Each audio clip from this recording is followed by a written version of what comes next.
bienvenue dans les clairvoyages. Je m'appelle Sonam et ce que je vous invite aujourd'hui à faire, c'est de jouer avec moi et Gaëlle à un jeu qui vous invite à la fois à faire appel à votre clairvoyance, à votre intuition, et puis avec beaucoup de légèreté, je crois aussi, à vous connecter juste à une partie de vous-même et à vous laisser emporter, je l'espère, dans ce jeu avec nous. Je vais vous présenter un petit peu qui nous sommes.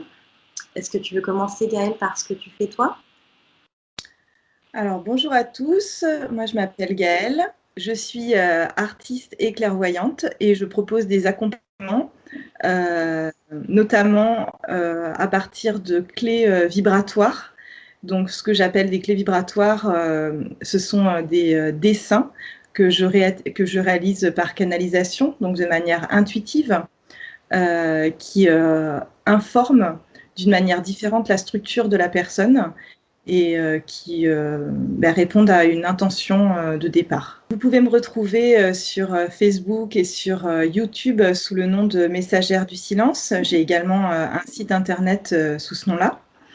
J'accompagne des personnes à se rebrancher à leur royaume intérieur pour aller découvrir les ressources que nous avons tous à l'intérieur de nous-mêmes et à devenir notre propre guide intérieur. Pour le moment, moi, je me trouve face au défi d'expliquer ce que je fais. Alors, dans mes coachings, je vois les effets, je vois les transformations magiques qui s'opèrent dans la vie des gens qui rentrent en mon contact. Après, je ne peux pas expliquer comment ça marche, je ne peux pas le prouver. J'ai cette capacité qui devient de plus en plus consciente parce que je le fais depuis des années, mais en fait, j'en avais pas conscience, de me brancher sur une personne, donc sur sa structure énergétique, de ressentir dans mon corps ce qui se passe chez elle. Et à partir donc de son autorisation, c'est-à-dire qu'elle formule une demande ou une intention, et moi je laisse en fait la vie me traverser et je traduis dans la matière, soit par des mots, soit par des sons, et ou alors encore par des traits, par du dessin, quelque chose qui va résoudre la problématique dans laquelle elle est. Donc dans mes coachings, par exemple, ça dure 21 jours. On se rencontre une première fois, on discute ensemble. À partir de là, pendant 21 jours, je vais être en lien avec la structure énergétique de l'autre et je vais traduire donc dans la matière un dessin. Et ensuite, on va se retrouver au bout de 21 jours, en discuter, et je vais lui envoyer la clé vibratoire. Et les transformations sont magiques, quoi. Donc ça me fait autant ce qui est magnifique dans cet échange, dans ce partage, c'est que c'est vraiment un partage, c'est-à-dire que ça me fait autant bouger moi que ça fait bouger la personne. Donc ça me parle d'intimité, en fait. Et c'est pour ça que c'est délicat, précieux, d'oser le pas de se filmer et de se montrer sur Internet. Parce qu'en fait, en faisant ça, nous dévoilons avec Sonam notre intimité. Une intimité qui est une intimité énergétique. Et là où je te rejoins, Gaëlle, c'est moi personnellement dans mon travail, vous pouvez me retrouver sur le live thérapie. Je fais aussi en individuel ou en petit groupe des sessions de régression, mais que j'appelle plutôt des voyages dans des champs informationnels, où j'aide les personnes à aller chercher leur propre capacité à être clairvoyante et à se connecter à ça pour aller connecter des informations, alors soit dans d'autres vies, en tout cas dans ce que j'appelle moi d'autres champs informationnels. Et mais ça peut aussi être dans le règne animal. Voilà, il y a beaucoup de notions, je crois, chamaniques, et d'eux aussi. Et c'est ce qui nous a donné aussi envie de jouer ensemble et de vous proposer cette première clé vibratoire. Donc Gaëlle à préparer en amont. Donc, on s'était donné comme objectif finalement de préparer une première clé, puisque c'est aussi ce que Yael fait pour, en individuel. Euh, En particulier, elle peut se connecter à vous et vous préparer une clé en dessin, si j'ai bien compris, n'est-ce pas? Un dessin, par Oui, exemple, c'est ça. tu te connectes à la personne.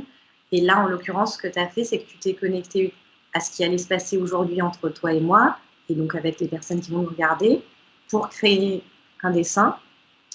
Et à partir de cette clé, nous avons, nous, effectué un jeu, on a fait un texte ensemble. Vous allez avoir juste après une méditation avec un suivi d'un texte qui va vous emmener un petit peu dans l'univers de cette clé, dans ce dessin. Et ensuite, on va échanger au sujet de ce dessin. Et puis voilà, plein d'autres surprises. Je vous invite à vous asseoir ou à vous allonger, ce qui sera le plus confortable pour vous. Fermez les yeux. Et maintenant, visualisez une lumière blanche qui part de votre cœur, qui grandit et enveloppe tout votre corps, comme une seconde peau.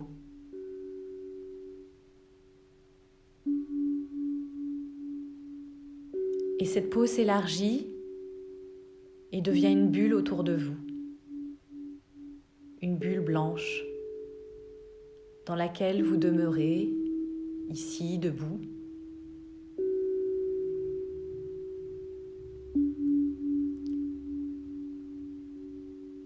Et maintenant, vous allez appeler la lumière du cosmos, son énergie, à entrer en vous. Visualisez une lumière violette qui va rentrer dans votre bulle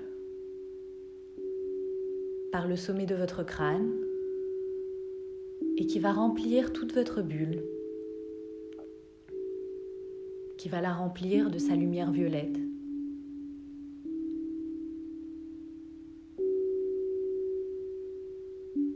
Cette lumière, elle vient arroser toutes les graines de potentiel qui sont en vous.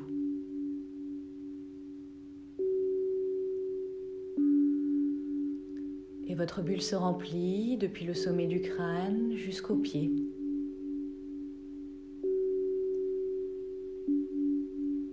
En se remplissant,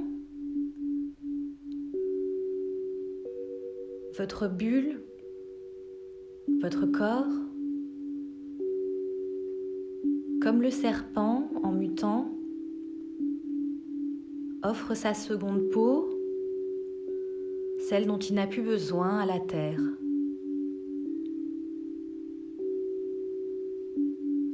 La lumière violette remplit votre bulle.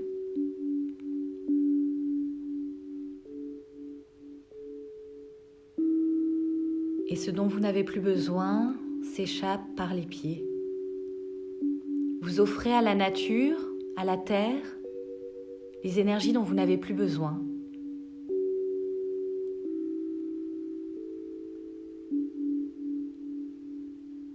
Vous lui offrez parce que la terre saura les transformer pour vous.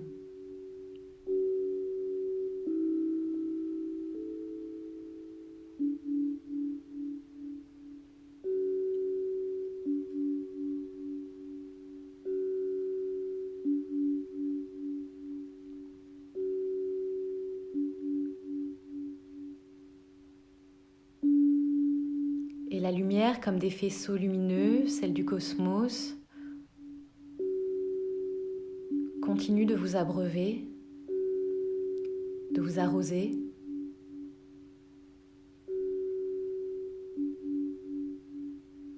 Et votre peau, progressivement, s'en va dans la terre,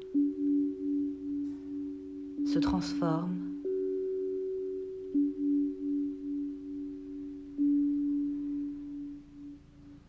Et vous êtes là, au milieu de votre bulle. Et vous y êtes bien.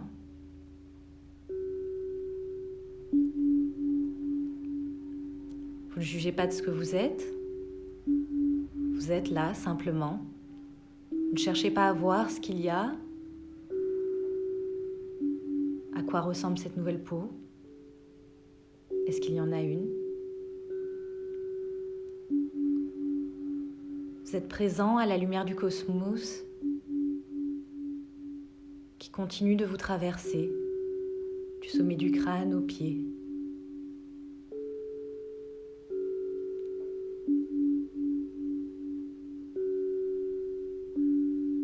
Et maintenant que votre bulle s'est remplie et que vous êtes délesté de cette peau, de ce dont vous n'avez plus besoin,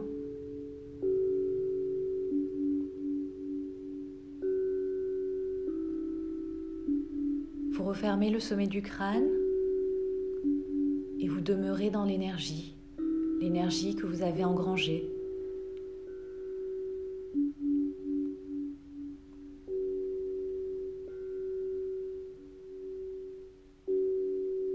Progressivement, vous revenez à votre corps.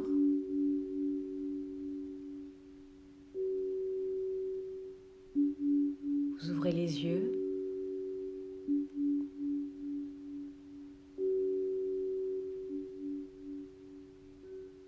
Et vous êtes là. Nous sommes là.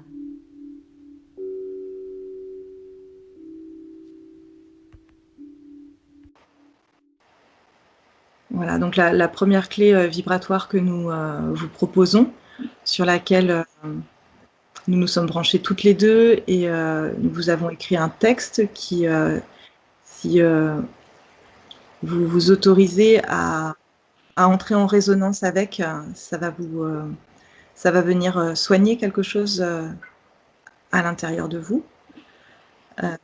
C'est là ce qu'on propose dans les clairvoyages, c'est vraiment un espace de partage. Notre intention, c'est de créer un cercle de bienveillance et de douceur pour que ça résonne bien au-delà de nous deux, en fait.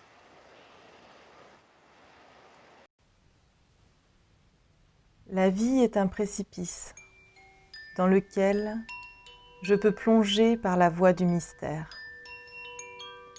Le mystère, ce chaos où se joue mon retournement intérieur. J'accepte d'être témoin de ma métamorphose. Mes ailes me mènent vers la manifestation. Toutes mes tentatives de résistance ne peuvent plus entraver ma réalisation, car je suis tant le créateur que la création. Oublions la quête vaine de libération. Acceptons les naissances et honorons chaque rituel, car dans ce processus de transformation, je suis le guide. Il me suffit d'un souffle de désir pour provoquer l'alignement. Je ne doute plus du vide, car j'ai pris conscience que l'absence et le manque m'engagent dans la métamorphose. Plus aucun sortilège n'entrave mon chemin. Mes pleurs sont entendus. Je regarde tomber mes masques. Parce que je suis pendue par mes racines, je demeure en paix.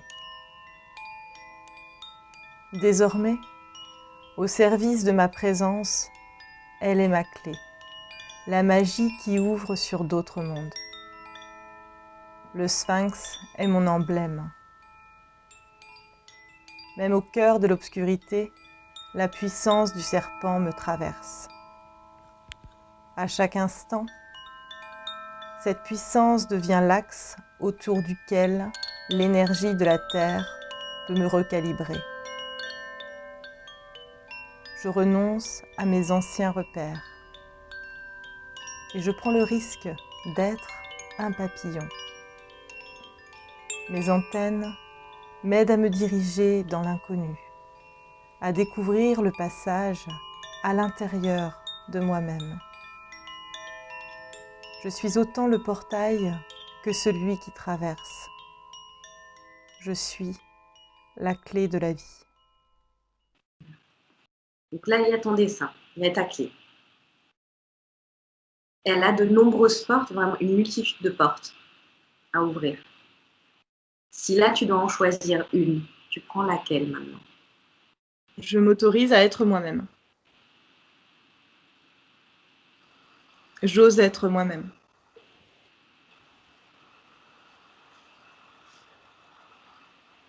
Et ça nous dit quoi alors ça? Ça me dit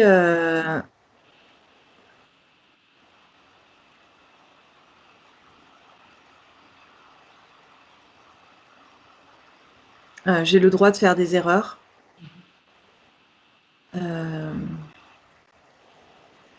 J'ai le droit de ne... Je ne comprends pas... j'accepte de ne pas comprendre les rouages du mystère. Je peux prendre plaisir à ce qui est là maintenant, sans en avoir la maîtrise. Je fais la paix avec mon image. J'ai le droit de tout ressentir.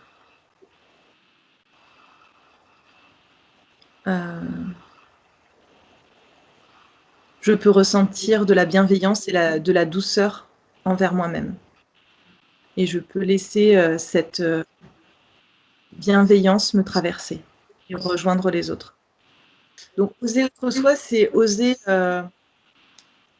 se libérer et dépasser l'héritage. Oui, l'héritage. Et dans l'héritage, j'entends, dans la partie de l'héritage, j'entends les blessures du passé. Voilà. Et ça résonne de toute façon parce que moi, je pars du principe que, enfin, la façon dont moi j'entends aussi la conscience, c'est cet océan. Et nous en sommes des gouttes d'eau extraits de cet océan. Donc à chaque fois que nous sommes colorés, en tout cas par la vie, nous recolorons tout l'océan. Et donc quand on fait en effet ce jeu, les deux par exemple, eh bien on apporte notre couleur aussi à tout cet océan. Et c'est pareil avec toutes les personnes qui vont se connecter, par exemple à ces clés, qui vont recolorer une partie de leur être. Et ça va recolorer tout le collectif en même temps, simultanément. Oui, c'est ça, parce qu'en fait, nous vivons dans un univers qui est chargé d'énergie, de lumière et d'information. Et la magie, c'est de notre capacité justement à créer du lien entre notre dimension spirituelle, multidimensionnelle, et la matière, l'incarnation. Et pour moi,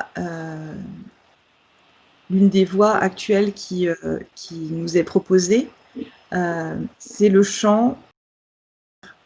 Donc, dans mes coachings, j'accompagne beaucoup d'artistes, en fait, qui sont soit en panne d'inspiration, soit qui ne se sentent plus légitimes, soit qui cherchent une nouvelle direction dans leur créativité, à retrouver l'élan, en fait, dans leur ventre, à retrouver du lien avec la terre, avec la nature, parce que c'est aussi de là que nous pouvons puiser notre inspiration. Et pour ça, nous avons aussi besoin de faire de la place à l'intérieur de nous. Et faire de la place, c'est se libérer des anciennes blessures, d'une part de l'héritage qu'on a reçu de nos ancêtres. Tu avais une image à nous proposer par rapport à ça qui était super pertinente.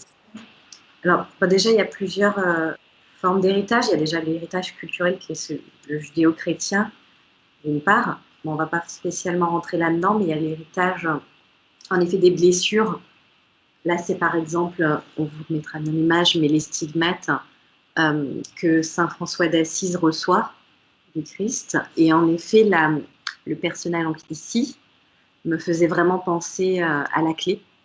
Et c'est drôle parce que j'avais cette image avant de voir la clé. Donc, c'est intéressant, j'avais sorti ce livre ne sachant pas encore que tu avais dessiné cette clé-là. Et quand j'ai vu la clé, ça m'a rappelé l'une l'une des œuvres de Giotto qui est exposée au Louvre d'ailleurs. Donc je vous invite à aller voir. Et donc c'est les stigmates. Les stigmates, ce sont donc ces blessures que le Christ a reçues, qui sont transmises à Saint François d'Assise comme une espèce de mémoire, si vous voulez, dans la chair d'un vécu. Donc à la fois d'un vécu collectif et individuel. Et donc c'est en ça où je te rejoignais sur se libérer de son héritage finalement. Être soi, c'est aussi oser se libérer de tout ça collectif et individuel. Et ça rentrait aussi en résonance avec ce qu'on travaille nous beaucoup en clairvoyance, c'est qu'on vient aussi travailler les ancêtres, le transgénérationnel. Même quand tu fais un dessin, par exemple, toi, moi je vais plus travailler les mots, être moins dans le créatif, mais je vais être dans le créatif dans le sens où je vais faire appel à l'imaginaire de la personne pour les visualisations et le travail de régression, par exemple, où la personne va imaginer, revoir des scènes, et donc là, elle va faire ce travail créatif finalement. Elle va recréer ces scènes qui vont lui permettre de travailler son énergie, son champ d'information. Juste pour que tu puisses continuer, mais il y avait aussi l'espèce de cercle là qui faisait penser aussi à la cellule, justement. Oui, voilà, c'était ça. C'était en fait, ce que je trouve vraiment intéressant, c'est déjà la forme en fait qui fait penser à une clé. Donc voilà. Et ensuite, les stigmates, en fait, il les reçoit au niveau de la peau. Et en tant que clairvoyante, en rentrant en contact avec le système énergétique de l'autre, en fait, c'est comme si on mettait en commun une partie de notre bulle, en fait, de la bulle qui nous entoure et qui nous protège. Et cette bulle, elle me fait penser par analogie, en fait, à l'organe de la peau, qui est l'organe le plus étendu du corps humain, qui est à la fois un système de protection et aussi un système qui... on respire par la peau, c'est un système qui reçoit des informations, qui est capable de gérer les écarts de température. Donc c'est un système qui est particulièrement complexe parce qu'il délimite aussi l'intérieur et l'extérieur de notre intégrité physique. Et ça me renvoie... Il y a une capacité de se régénérer. Exactement, qui a une capacité de se régénérer, voilà. Et comme la cellule, en fait, ça me renvoyait sur l'idée de l'osmose, c'est-à-dire que la cellule, elle a la capacité, en fait, de laisser entrer et sortir des informations, des particules.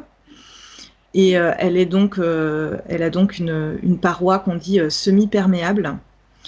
Et je parle de ça parce que par rapport aux blessures en fait qui sont représentées, donc aux stigmates qui sont représentés sur cette peinture, quand je parle de se libérer des blessures du passé, ça nous a conduit, ces blessures, d'une certaine manière, enfin, à nous refermer aussi sur nous-mêmes, à certains moments, à ne plus rien laisser passer. Et donc, si une cellule, elle se referme complètement sur elle-même, ça veut dire qu'elle ne va plus pouvoir évacuer ses déchets, ça veut dire qu'elle ne va plus recevoir d'informations. Donc, c'est comment j'accepte à nouveau de m'ouvrir au monde. La clé vibratoire que nous vous proposons aujourd'hui, c'est une clé pour oser à nouveau s'ouvrir au monde, tout en ayant un système, une capacité à rester suffisamment en présence de soi-même pour se sentir en sécurité. Donc je peux voyager dans le monde, faire l'expérience de l'extérieur, tout en étant en permanence en contact avec l'être à l'intérieur de moi. C'est ce qui garantit ma sécurité. C'est pas le fait de poser des alarmes partout dans sa maison, c'est pas le fait d'avoir un compte en banque bien rempli. Tout ça, ça apporte des satisfactions temporaires. Ce qui va nous permettre d'être dans un état de joie naturelle, c'est cette sensation du vivant à l'intérieur de nous. de sentir la vie qui circule à l'intérieur de nous. Et quand on parle de circulation, ça veut dire qu'il y a des choses qui rentrent et il y a des choses qui peuvent sortir, comme pour la cellule. Et en effet, avec l'épaisseur, la cellule, elle est capable d'évacuer ses déchets. La peau, pareil, elle évacue les déchets. Et d'une certaine manière, notre système énergétique a cette capacité aussi de recycler. Et le recyclage, il y a une manière très efficace de recycler les déchets, c'est de les renvoyer à la terre. C'est comme ça qu'on fait du compost. Je vais parler là-dessus d'ailleurs. Parce que du coup, ça me fait penser en effet, j'en avais déjà parlé, à cette technique Inca, où les Incas voyaient alors chez eux, le troisième œil est situé au niveau du ventre. Et en fait, ils absorbent les énergies pour les digérer. Des énergies autour, il n'y a pas d'énergie positive ou négative chez les Incas, mais lourdes et légères. Donc les énergies lourdes, ils les avalent plutôt que d'essayer de les rejeter ou d'y résister. Et en fait, ils les intègrent complètement. C'est difficile, donc ils le prennent tout, ils engrangent et ils demandent à leur corps de digérer pour ensuite offrir à la terre. Et c'est, d'une part, c'est comme de la nourriture, en effet, il y a les nutriments, parce que le corps recycle, il va prendre les nutriments dont il a besoin, se délester ce dont il n'a pas besoin. Là, en fait, la différence, c'est que pour eux, ils partent du principe qu'on ne se déleste pas de quelque chose dont on n'a pas besoin. On fait une offrande à la terre, et la terre, elle, va continuer le cycle de recyclage, va prendre les nutriments, par exemple, je sais pas, je vais prendre du fumier. Ce sont des selles d'animaux, de cheval, par exemple. Lui a mangé sa pomme, il a fait sa selle, je reprends sa selle, je la donne à la terre va la retransformer. Et en fait, c'est le même principe avec les énergies. Dès qu'on est dans un champ d'expérience ou dans une pièce avec quelqu'un où c'est compliqué, on a du mal à gérer une situation, on va digérer ce qu'on ressent, l'emmener dans notre ventre, le faire digérer et le ressortir par les pieds, l'offrir à la terre. Et la terre, elle saura quoi en faire, va prendre à son tour les nutriments et ainsi de suite. Et il va se créer un cycle justement pour faire en fait bouger justement l'énergie, pour qu'elle ne stagne pas. Ouais. C'est très intéressant parce que déjà ça, moi ça me permet en fait de tout de suite d'avoir des images, donc d'utiliser mon imagination pour gérer des situations où habituellement j'aurais été soit dans la résistance, soit dans la lutte, soit dans la fuite. Donc là je me dis waouh, en fait si dans les moments de défis que je rencontre, je peux simplement me dire ah ok, je fais confiance à mon ventre, je le laisse intégrer ça, digérer, renvoyer à la terre, génial.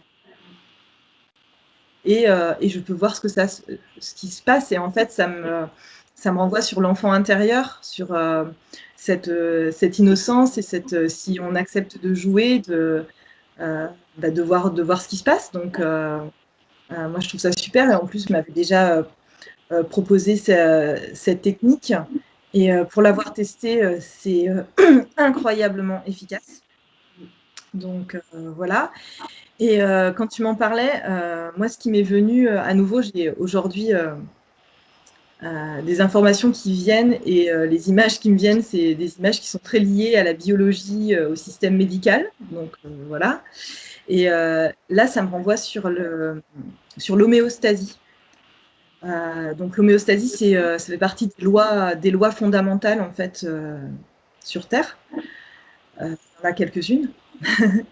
Et celle-là, elle dit que tout système naturel, tout système vivant laissé à son état naturel pendant un certain temps, par un processus de régulation, va retrouver un état d'équilibre de lui-même, en fait. Donc, ça, je trouve ça très intéressant parce que si ça se passe au niveau des forêts, du corps humain, donc c'est le principe du jeûne, en fait, le fait de jeûner, c'est laisser notre système de lui-même, en fait, faire des régulations. Ça veut dire qu'au niveau énergétique, ça peut être la même chose, parce que si ça marche à un niveau, ça peut marcher à tous les niveaux, je me dis. Et donc, ça veut dire que nous avons les outils pour que ça se passe sans que nous ayons à faire des efforts de volonté pour aller régler quoi que ce soit. Parce que je me suis rendu compte au cours de ma vie que j'ai beaucoup cherché à régler des choses, à atteindre des objectifs.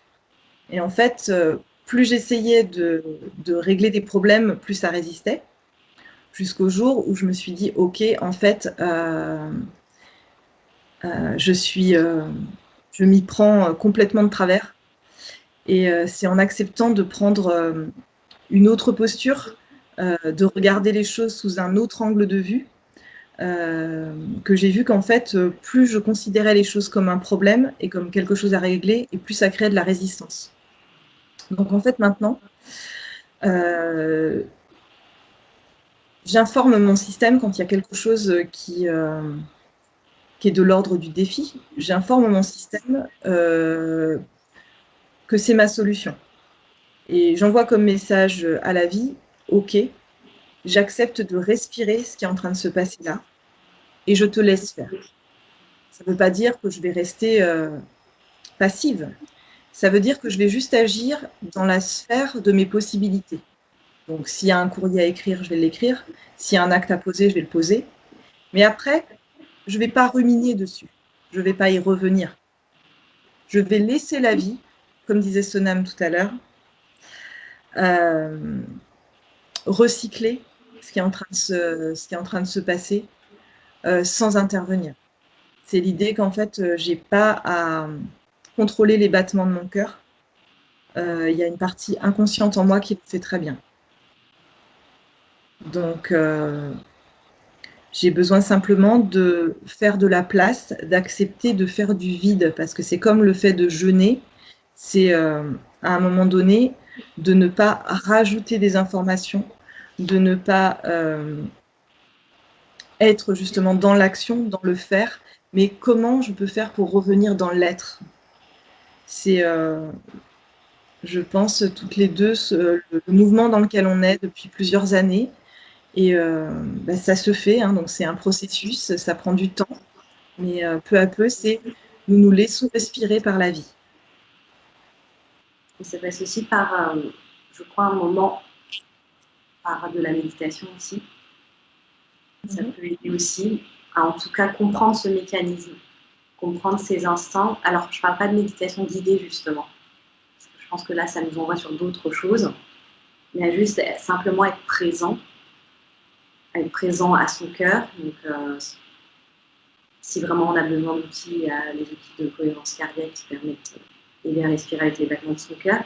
Et juste d'être là et de noter sa présence et juste de faire ce vide et de demeurer un peu dans ce vide. Juste pour essayer aussi d'avoir un petit tampon avec la vie aussi. Juste ce temps où on crée de l'espace à l'intérieur de soi, où on pousse un peu les murs.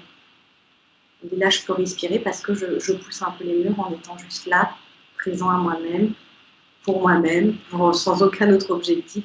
Mais je pousse juste un tout petit peu les murs à chaque souffle. Et à chaque fois que j'inspire, quand je gonfle les poumons, je crée cet espace un peu.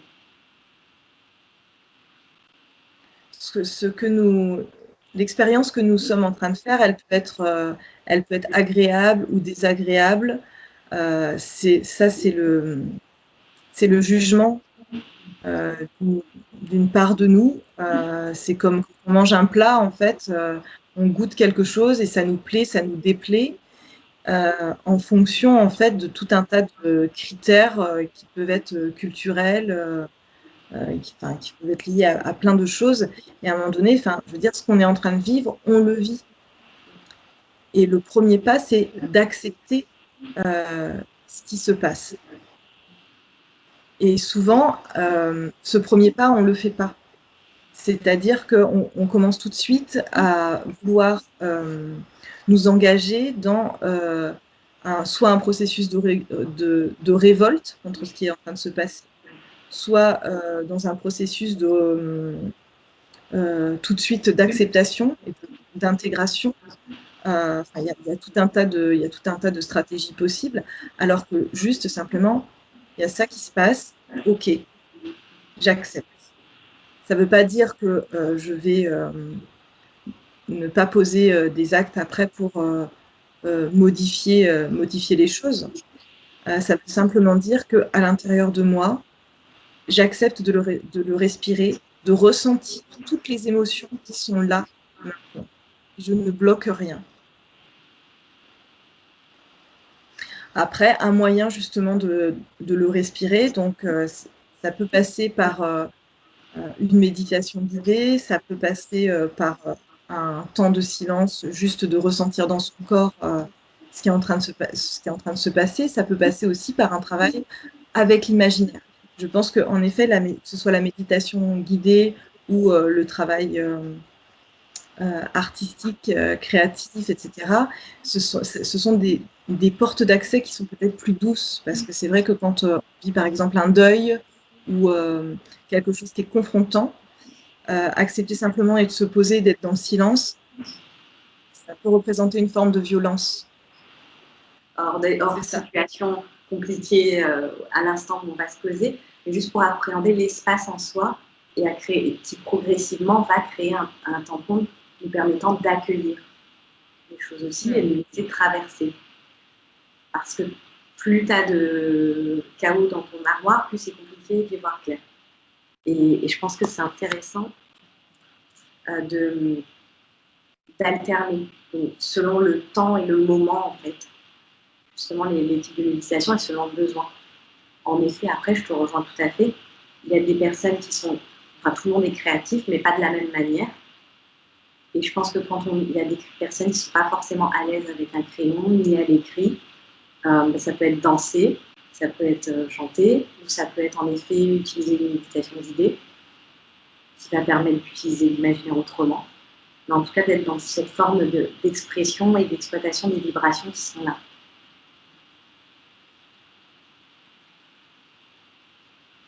Et juste pour conclure, parce que la clé, la clé que tu as dessinée, c'était aussi sur le sujet de la transformation finalement. Parce que quelque part, elle a cette forme de papillon, de sphinx.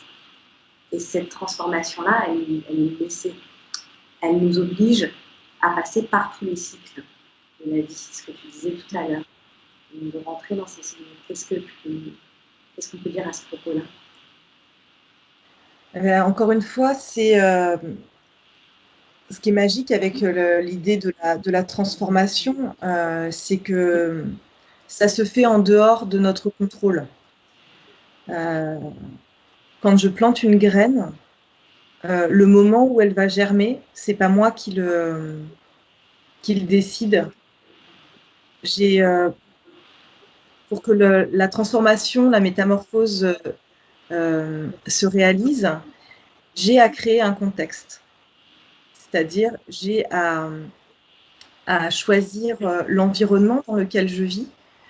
Je peux, par exemple, choisir les personnes avec qui je suis en relation, ce que je mange, ce que je regarde, par exemple, comme vidéo, comme film, tout ça, ça fait partie de mon environnement de vie, de mon contexte. Après, la métamorphose, ça fait partie du mystère. Ça se fait. Et je n'ai pas à chercher, à vouloir accélérer les choses ou à vouloir les ralentir. Simplement à, encore une fois, revenir à cet enfant à l'intérieur de moi qui s'émerveille, en fait, de regarder pour la première fois les fourmis en train de se suivre les unes derrière les autres, qui jouent dans les vagues. Voilà, je remets de l'émerveillement dans mon quotidien. C'est aussi ça, se réapproprier son imaginaire et jouer avec son imaginaire. C'est au lieu de vouloir, comme des adultes sérieux, gérer nos émotions, gérer tout ce qui nous arrive. C'est pourquoi simplement on ne se lâcherait pas un peu la grappe et simplement profiter de ce qui est là. Parce qu'à force de vouloir gérer les choses, en fait, on oriente notre regard sur ce qui nous pose problème. Donc on nourrit de notre énergie la problématique. Et l'imaginaire, ce qui est merveilleux là-dedans, c'est que du coup, ça nous permet de basculer notre focalisation sur autre chose. Et le fait de s'intéresser à autre chose que ce qui nous fait mal ou ce qui pose problème, ou ça va nous ouvrir à d'autres possibilités, d'autres opportunités. Ça va agrandir notre paysage, autant à l'intérieur de nous qu'à l'extérieur de nous. Et ça, c'est vraiment une invitation. Donc, oui, ça invite à du jeu. Alors, ça me renvoie sur ce livre magnifique qui est Le Petit Prince de Saint-Exupéry. C'est oui, et si dans notre quotidien, on pouvait à nouveau retrouver cette magie. Alors simplement, puisque ça fait quand même, pour certains d'entre nous, de nombreuses années qu'on n'est plus en contact avec cet enfant, parfois il y a besoin d'être accompagné dans ce processus pour reprendre l'enfant, l'apprivoiser à nouveau et l'autoriser à s'exprimer. J'utilise mon imaginaire pour changer ma vision de ma réalité. J'ose exprimer qui je suis. Je cesse de croire que je suis en danger. J'accepte de tout ressentir, car je suis en sécurité.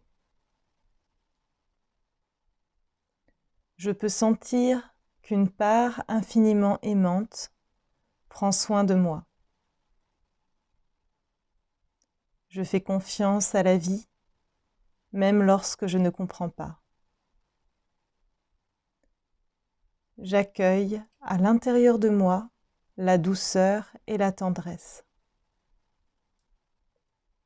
Je suis émerveillée par le mystère comme un enfant. Je suis respirée par la vie. La vie respire à travers moi.